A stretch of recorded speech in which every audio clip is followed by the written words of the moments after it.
The whips have agreed that item 19, the motion on protecting frontline services, will be considered next, followed by item 18, the motion on airports expansion.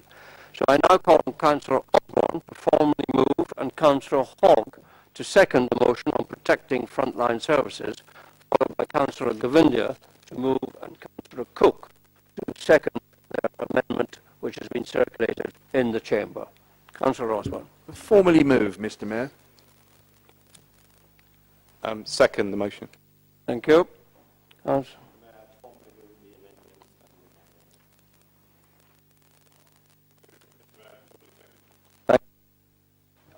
Councillor Hogg.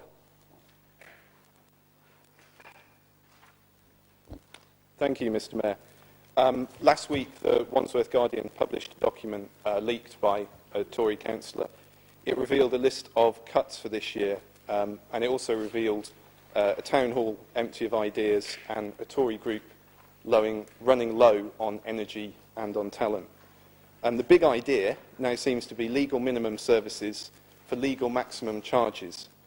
Meanwhile, selling off as much land as possible to property developers, all in the hope of just keeping the wagon on the road until the next election. So here we are again. And it is particularly tragic to be discussing the libraries and day centres that the most vulnerable rely on again. The leaked cuts just for Battersea are brutal. To take four quick examples: libraries, York Gardens, Battersea Park, Northcote. I mean, these aren't valued community assets. These are loved, and if you don't believe me, do try to close them. Randall Close Day Centre, like Gwyneth Morgan Day Centre, it's run by Leonard Cheshire Disability. It's a lively, inviting place where people with physical disabilities can meet friends, can have fun, and achieve things together. I mean, don't do it. Street cleaning. Really? Does anyone believe street cleaning needs to be made less regular? I mean, you need closed eyes and ears to believe this. And finally, Battersea Sports Centre, which serves the Winstanley estate that I represent. I mean, any threat of closure here is just wrong. The Kingham report into the Clapham Junction riots recommended that the council should focus on the provision of sports facilities for young people. I was talking to Darius Knight today, who's a local boy who's now one of the best table tennis players in Britain. And he was shocked by this rumoured proposed closure. He said, where will the local kids go? It reminded me his peer, Craig Eastman, came up the hard way to the very top level via that sports centre, played professional football for Arsenal. So let's not cut sport either. But beyond those cuts, what does that leaked document reveal about Tory priorities? It's basically, let's sell the family silver and see if we can stagger through to 2018. Wandsworth Tories boast about tough decisions to balance the budget. This plan will take £88 million of public money out of the council's reserves over the next 4 years. This is completely unsustainable. Wandsworth Council constantly sells off property to subsidise the day-to-day running costs of the council. I mean, here's how the scam works. That's a nice face, Councillor Cook. Deny that you sell the land, you bank the capital receipt, you recycle it into revenue spending in future years. The most startling fact about last year's budget was, after all of the spending reductions, you put £18 million into reserves. Last year, the council's housing property assets went up in value by more than £600 million. The truth is, Wandsworth Council is a property empire with a sideline in local government.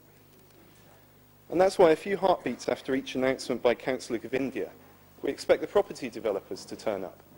People who look at a sports track or a library and just see a site for new flats. We need a new strategy, not old tactics, and I think we saw this in the first debate as well. We've transformed local government before, both parties have, in Wandsworth's radical history. You may say you reinvented local government in 1978. We practically invented local government here a century before. Before you pioneered the sale of council homes, we built Britain's first council estates. And before you outsourced the council's workforce, we were the first ones on to directly employed labour. And whatever your standpoint, these are all radical decisions. Wandsworth set templates that are copied around the world today. So when did we get so small? You look at these proposals and you see a Tory group looking inwards and backwards. Capable councillors sidelined or lost. In the past 12 months, Cousins, Grimston, Hallmark, Jacob, King, Locker, Morritt. Now, you can demand we make cuts as big as your pile of cuts, but we can't do it. You win. No one can cut past the legal minimum. That game is over. So we must find another way to share power, to share resources and opportunities. Now, Councillor Stokes and Ambash and Osborne will explore this more, but I know for sure that we can do better than this. Thank you.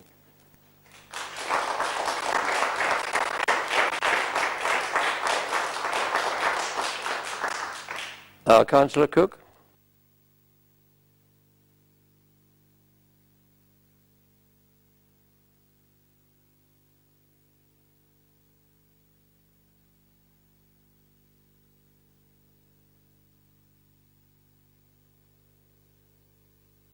Councillor Cook, can you put on your mic, please?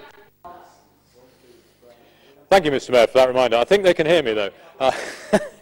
You're obviously still in denial. You were in charge of regulating them, and you failed completely.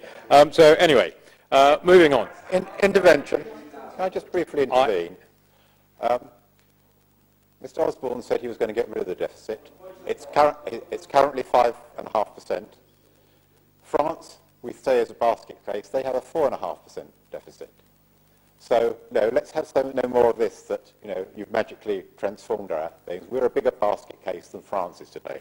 Well, we could be here all evening discussing that one, but I look at their employment rate, Councillor Carpenter. It's way below ours. On just about every measure you choose to look at, France is a much worse state than we are. But anyway, we'll leave that. We're moving on. I've clearly touched. Councillor Cook, do you wish to take the intervention? Mr. Mayor, I would like to get on with my speech, if that's okay. Will you stop talking nonsense then, please? I would fully reciprocate in that suggestion. We are where we are because of the behaviour of the party opposite when it was running this country. It didn't balance the budget from 2002 onwards. At the height of the 2005-06 boom, you were still borrowing massive amounts of money to run the country. That is crazy. That is crazy, because we have your legacy. It's equally clear.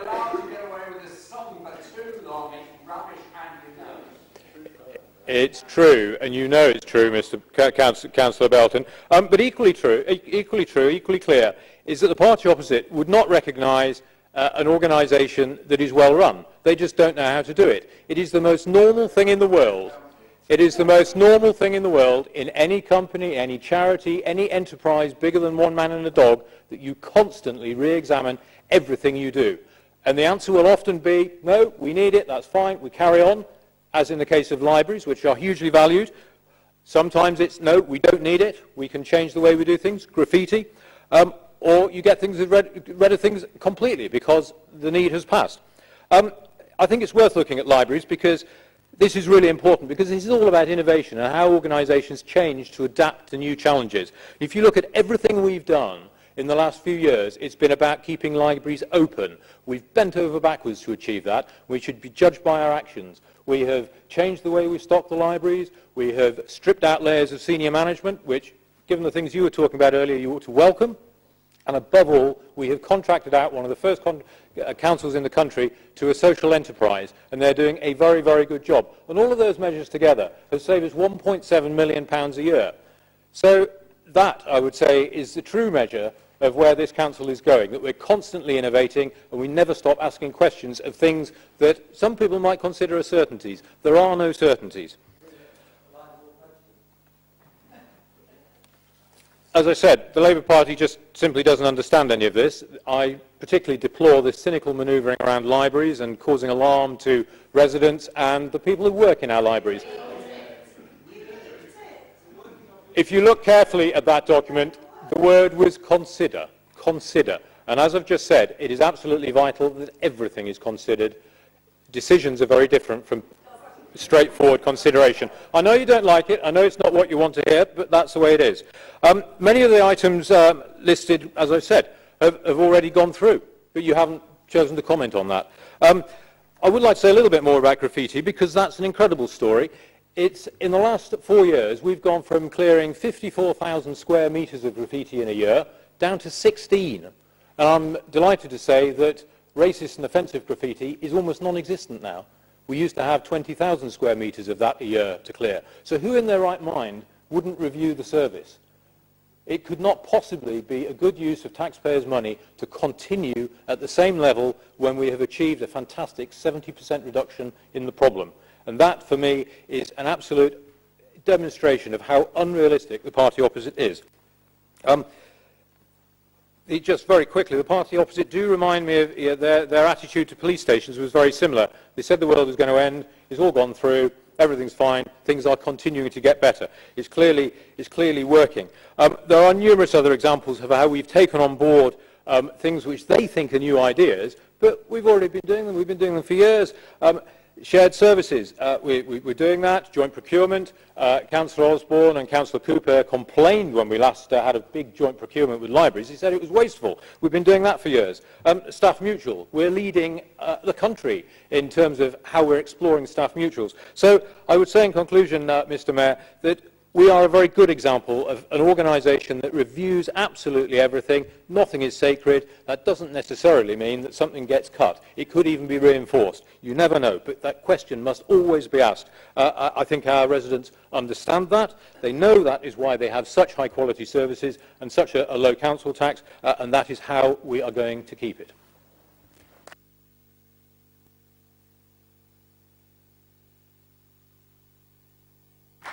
Councillor Stokes on maiden speech, I believe. Thank you, Mr. Mayor. On behalf of the residents of Earlsfield, my home ward, I wish to speak in support of protecting frontline services across the borough. My decision to put myself forward for election last year was driven precisely by seeing how cuts in public services since 2010 have been impacting on people's lives and the social fabric of our communities. I don't have a background in party politics. My background has been in community activism and a career in the voluntary sector. However, it was my frustration in seeing what is happening that made me join the Labour Party in 2012.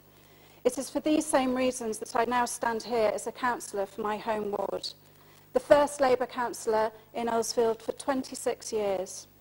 And I want to take this opportunity to thank the people of Earlsfield who shared my concerns and took to the ballot box to get me here. Leaked documents from a Conservative group meeting held just a week after the local elections outline proposals to cut a number of vital public services.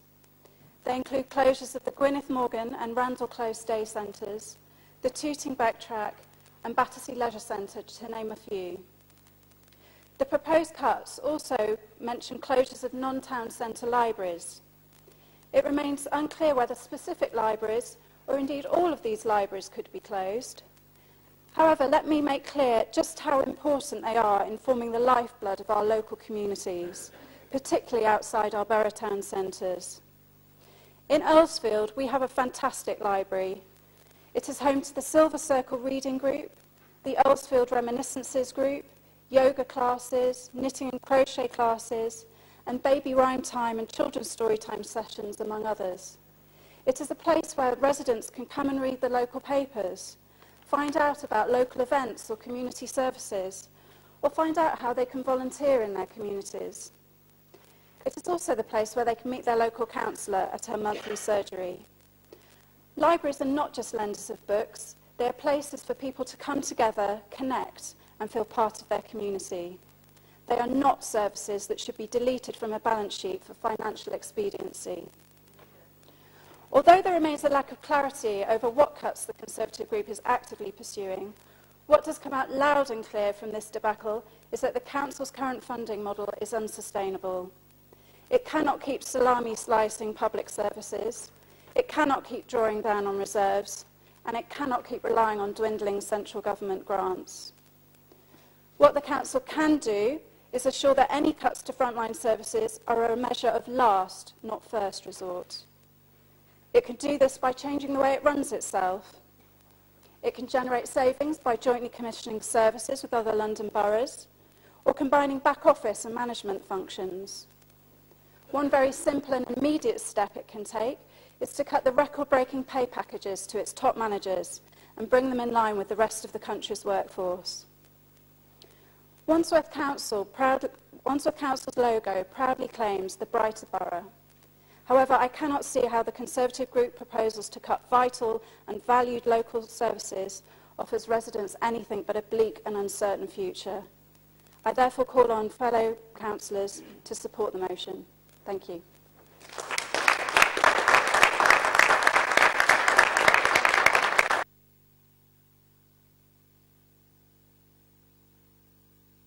Councillor Dawson.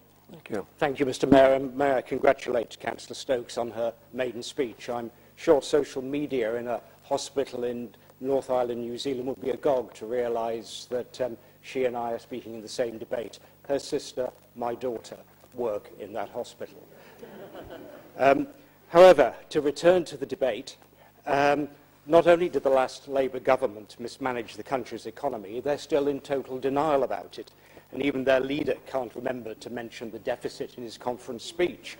So really, how can we ever have any trust in Labour? They do have form, however, on this, and with the poll ratings for Mr Miliband apparently very similar to those for Michael Foot, Mr Mayor, some of us may recall the sterling crisis leading to the IMF taking control of the British economy under Harold Wilson and James Callaghan. And of course, it was Harold Wilson who was compared with Christopher Columbus in that he set off not knowing where he was going. Upon arrival, he did not know where he was, and on his return, he did not know where he'd been. But he did it all on borrowed money. And that seems to be a very good description of an early Labour travel plan. The...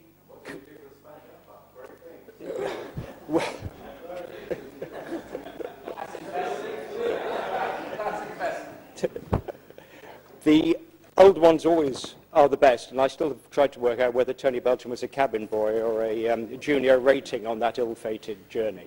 The coalition government, of course, is reducing the deficit so that we deal with the nation's debt and safeguard our economy for the long term. So now we've got the IMF endorsing a Chancellor's approach, and today's unemployment figures are yet further testimony to what has been achieved under this government.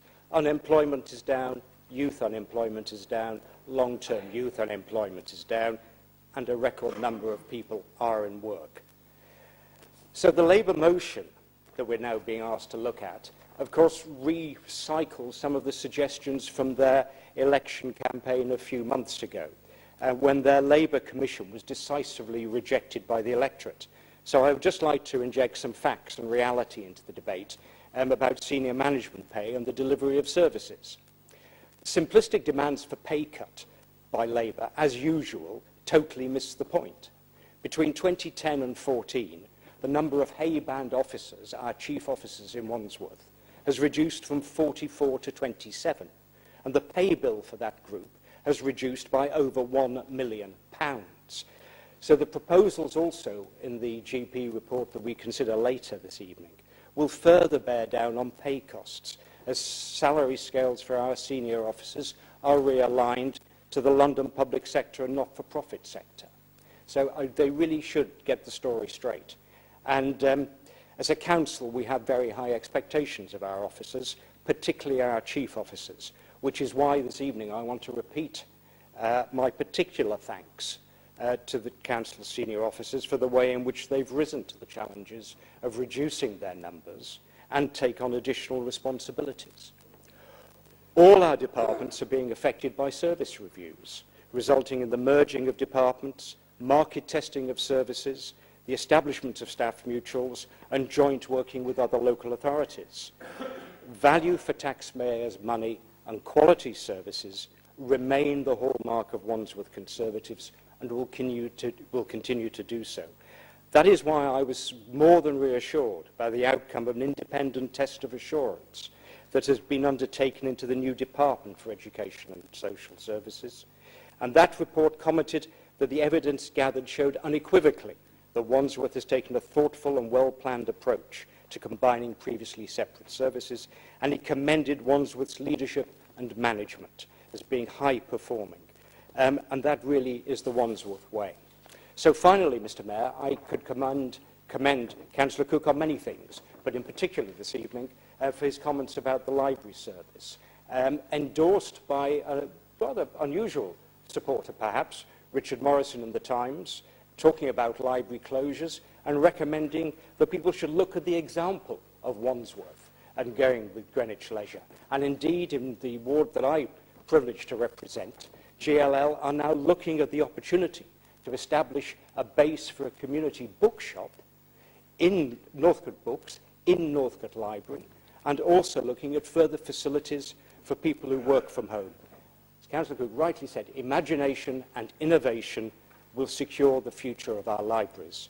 Fiscal denial by Labour, locally or nationally, is the real threat to the future of frontline services. Therefore, I urge colleagues to support the amendment.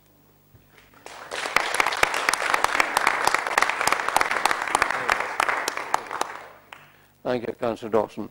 Councillor Clegg? Thank you, Mr. Mayor. I often feel very sorry for our opposition.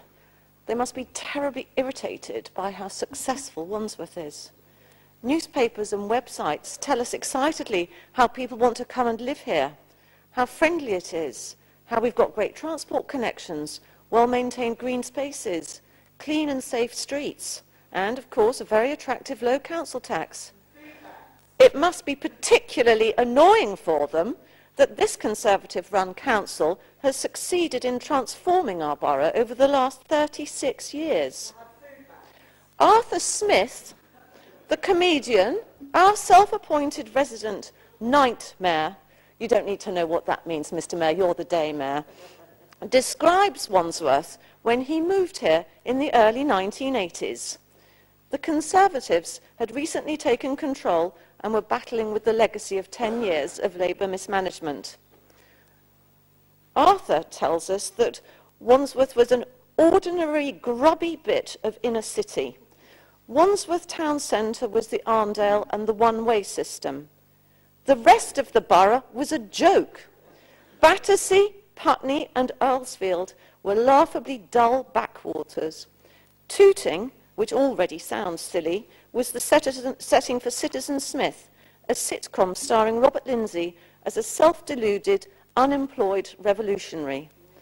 Balham was the only place in the country to have its own catchphrase, Gateway to the South, as parroted by every taxi driver who was prepared to go south of the river at this time of night. Shops shut early. There were 2 restaurants, a Greek one and a Greek one. I did not believe the pushy estate agent who had told me the area was up and coming. He goes on to tell us that the estate agent had been right. There was a report which described a transformed borough with a greater proportion of people whose lifestyle views and trends shaped the zeitgeist more than anywhere else in the UK. Wandsworth, he concluded, was groovier than anywhere else in Britain. This was in 2004, after 26 years of Conservative control. How this must have hurt the Labour Party. What a betrayal from one of their staunchest supporters. Scroll forward 10 years to August this year, and we have the Wandsworth Guardian, not really one of our friends on this side, trumpeting, Wandsworth's growing reputation has got even better, with news the area contains some of the friendliest and most sought-after places in London and the entire country. 36 years and counting in opposition. How frustrating must that be for you? How irritating that while marauding crowds of socialists rose up nationally against the poll tax, well, you couldn't do anything because Wandsworth residents weren't paying it. You've wasted 36 years constantly opposing the reforms that we put forward. So they must have been thrilled when they discovered the local newspaper had got hold of extracts from a confidential internal Conservative report. This appeared to contain a list of services with the axe hanging over them. Well, I'll let you into a secret. As a Conservative group, we've had countless similar reports since 1978. They aren't the prescription for cuts that the Labour motion implies. They're part of a process of forensically revisiting everything we do, ensuring we're spending taxpayers' money efficiently, making improvements, providing relevant, valued services and cutting out waste. We're far from complacent. We know we're not perfect. We know there are always opportunities for improvement, and we don't duck challenges. I've got bad news for the new enthusiastic Labour councillors. Finances might be tight, but Wandsworth residents showed us in May that they trust us to make the right decisions, and we're not going to let them down. I urge you to dismiss Labour's motion and to support the Conservative amendment. Thank you.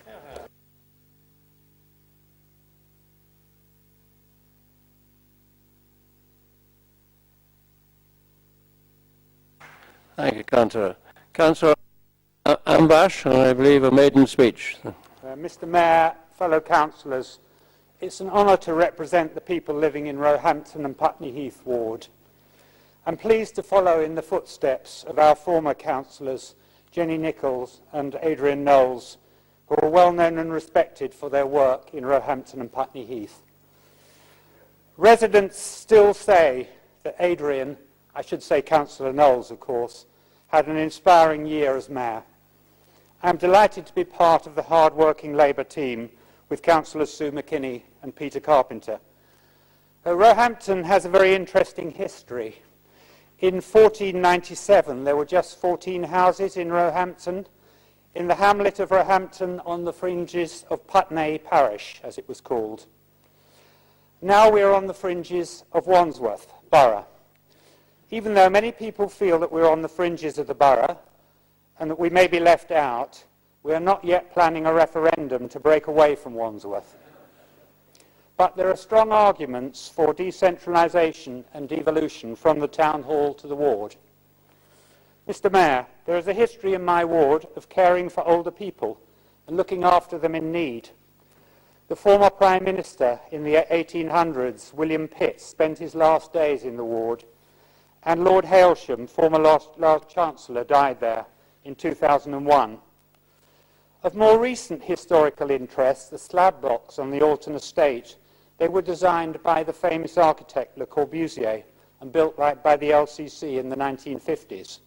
These flats are protected by English heritage, and current-day residents of the flats are concerned that they do not have double glazing. They complain of the consequent dampness, mould, and adversely affecting health. So Roehampton is a community with lots of needs. The maps of need show a consistent picture. Look at the health maps of the borough, and you'll see where Roehampton is. You look at the crime against young people maps that Councillor Cook we had distributed by the police. Roehampton there, offences against youngster, comes up as a hotspot. Look at the maps of income and poverty. Look at the maps of those in work and those out of work. Look at the maps of educational attainment across the borough. We are an area of high need, and unfortunately many of the needs comparatively are growing more unequal across the borough.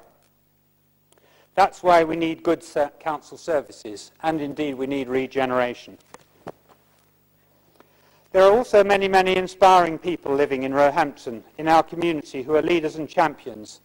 Big-hearted, community-minded volunteers. These people need supporting framework to help sustain community self-help initiatives.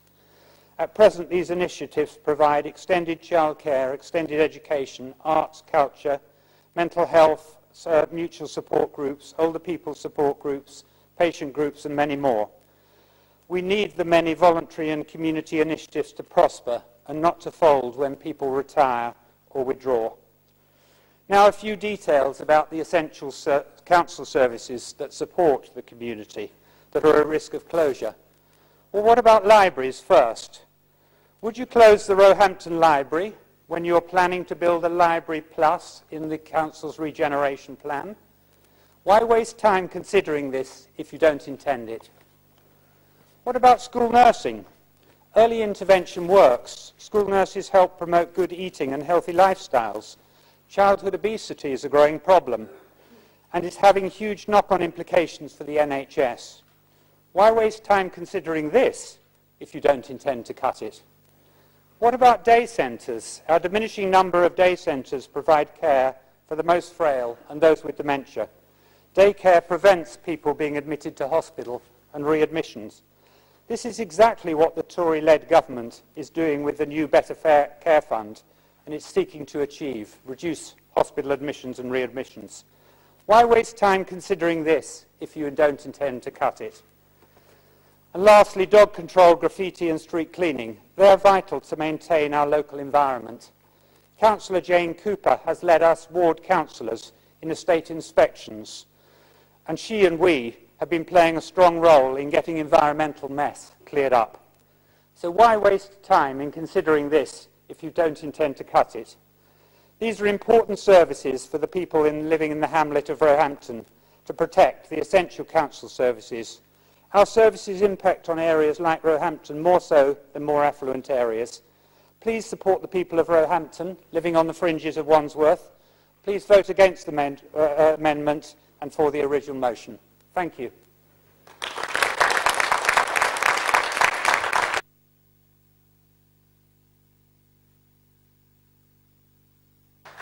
Thank you, Councillor Anbash. Councillor Govindia.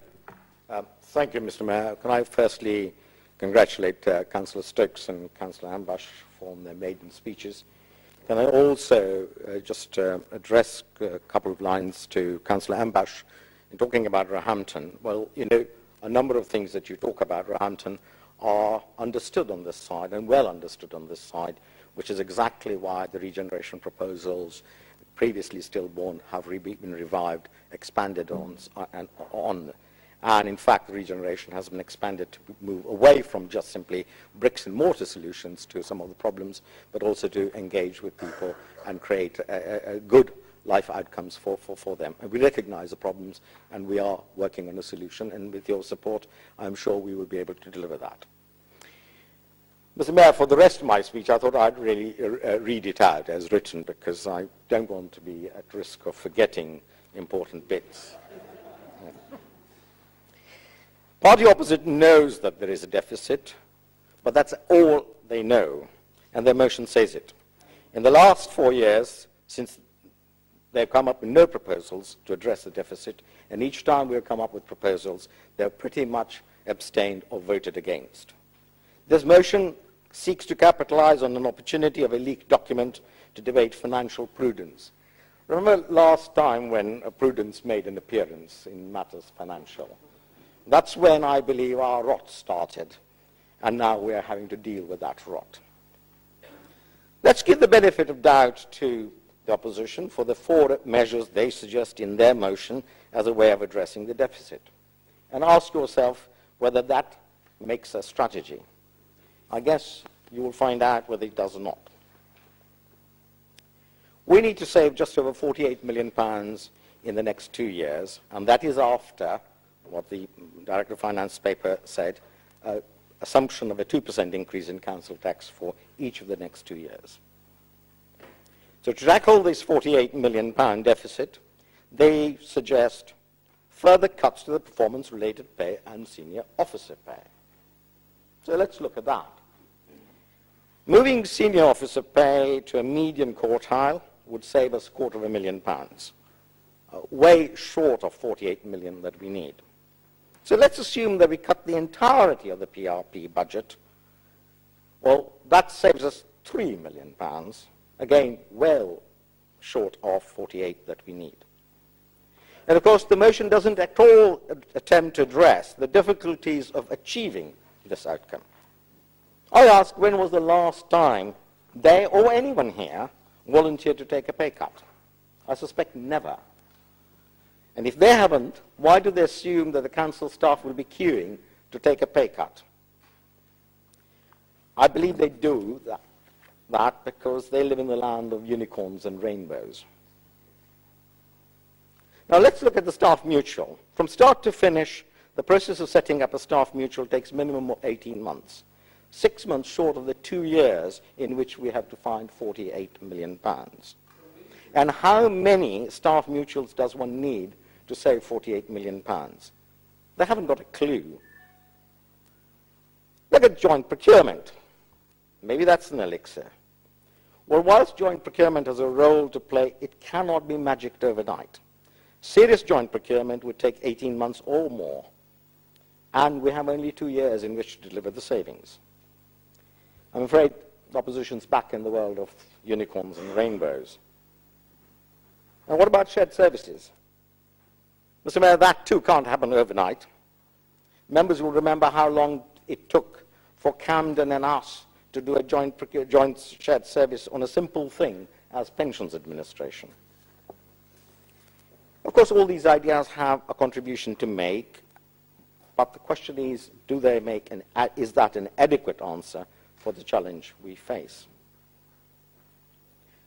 We have, Councillor Dawson mentioned this, we have addressed the issue of senior pay, and our way of addressing the issue of senior pay is actually to reduce the number of senior managers, reduce the number of departments, and all that. That is where the big savings have come from. Staff Mutual, we have one up and running, and maybe others will follow.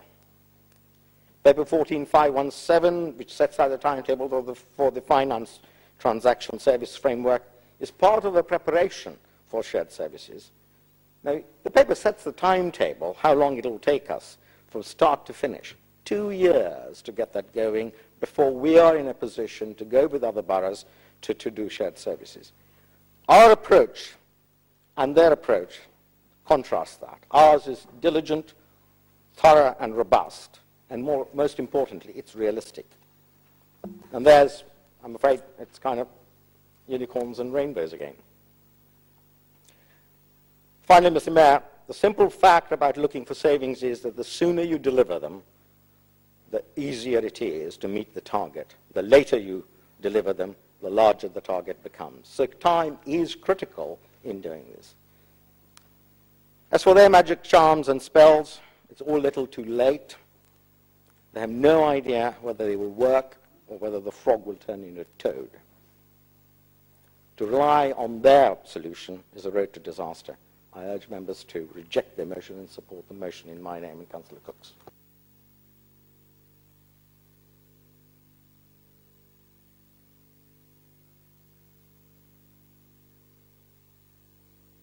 All right, Councillor Osborne. Thank you, Mr. Mayor. Can I take the opportunity as well to congratulate all the maiden speeches this evening? There are some areas in this debate where both sides agree. I was struck by Councillor Cook's reference to how he could be here all evening discussing the national economic and political scene. But I have to say, I think, in specific reference to a debate of this kind, I do think that the voters of Wandsworth actually are tired of the political Punch and Judy show. But they do see the headlines in the papers that refer to the leaked document. The other thing that's going on here this evening has been a couple of occasions when the other side have implied that somehow we are trying to stoke this up. We've been opportunistic. We are looking for an opportunity to scaremonger on the subject. But let's just remember, it was not us that commissioned a confidential document from the Director of Finance. It was not us that discussed it in secret. It was not any of us that had a document, a confidential paper, which posited a council tax increase so great that it would require a referendum to allow it. It wasn't us that included in that paper a timetable of possible cuts in services for consideration by the Conservative group. It wasn't us that said we're not going to be Conservatives anymore and we're going to go off and campaign on a specific library to try and keep it open. It wasn't us who made matters worse by saying we deny it all. There are no such plans. It was the council that did that. It wasn't us that said nobody would waste time drawing up an option of closure if it was not possible it might be implemented. That was Councillor Grimston said that. And I suspect he knows what he's talking about. The Wandsworth citizens, we agree between both sides. There is great public disquiet about the prospect of named and specific cuts to services, out of town centre libraries, leisure facilities, street cleaning and so on. So let's try and address that, shall we? And let's address, yes, the hard decisions that have to be taken, but let's do it, face it in the open, not cloak it and hide it away, which is what would have happened if it hadn't been for the fact that the full document was leaked. Of course, it is hard to tell exactly what did happen at that private meeting of the Conservative group. How seriously was this paper taken? Well, we've got some sort of an indication from somebody who was there. An anonymous Conservative councillor leaked the paperwork to Mumsnet. And he's quoted on Mumsnet. He describes what happened here at Wandsworth Town Hall, just so we get an idea of how seriously the Conservatives took it. The council are lying to say there were no plans for library closures. Shortly after we were all elected, we were herded into a room in the town hall, and it was made clear that we would be expected to vote through the vast majority, if not all, the cuts proposed. I'm inclined to take that version of events rather than what we get from the council leader scrambling to allay fears, scrambling to try and deal with this great public disquiet. And he says, we always look at every possible savings option but reject any that would be unacceptable. Well, we're going to discover tonight which cuts options named in our resolution are acceptable or not. Which ones are rejected or not. Councillor Govindia went to the electorate in May saying he was promising best possible services, not cut services, distinctively low council tax, not referendum-busting council tax, with a joined-up Conservative group which is now fraying at the edges. He's in danger in a betrayal-riven Conservative group in betraying the votes of the electorate for his party in May. He's got an opportunity in the circumstances to come clean. He either votes with us and rejects these cuts or votes against and shows that in fact what's happening is you are refusing to rule them out. Thank you, Mr. Mayor. Well, I just, for the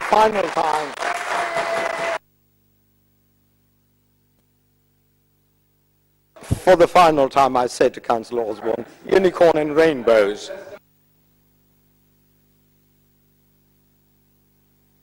He sat down. Right, the matter now before the Council is the amendment proposed by Councillor Govindia and seconded by Councillor Cook to the motion concerning the protection of frontline services. Please indicate by a show of hands those in favour of the amendment.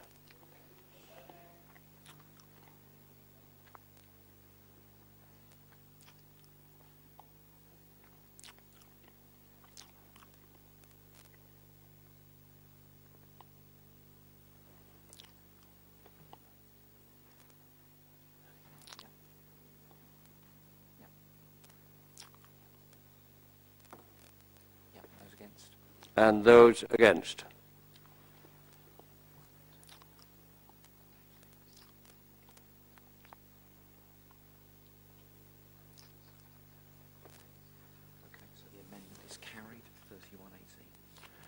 The amendment is carried 31-18. And then the motion, is it same again? Same numbers? Great, thank you very much. Any abstentions? Were there any abstentions? Any abstentions? No. So the motion is the same number. Okay. Thank you for that, councillors.